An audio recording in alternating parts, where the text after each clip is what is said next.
যখন কোনো মানুষ সত্যি তোমার থেকে দূরে যেতে চায়, সে তোমায় সরাসরি বলে না, সে শুধু চুপচাপ নিজেদের ব্যবহার বদলাতে থাকে, কথা কমাতে থাকে, হাসি হারিয়ে যেতে থাকে। আর তার চোখের সেই উজ্জ্বলতা যেটা শুধু তোমার জন্য ছিল, সেটাও হারিয়ে যেতে শুরু করে। সে তোমাকে অবহেলা করতে শুরু করে দেয়, তোমার মেসেজের উত্তর দিতে দেরি করে, তোমার ফোন কলগুলোকে অবহেলা করে।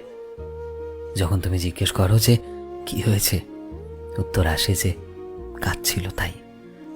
কিন্তু সত্যি তো এটাই যে এতটাও সেই মানুষটা ব্যস্ত না, শুধু তার পছন্দের তালিকায় তুমি সবার ওপরে ছিলে, কিন্তু এখন আর নও।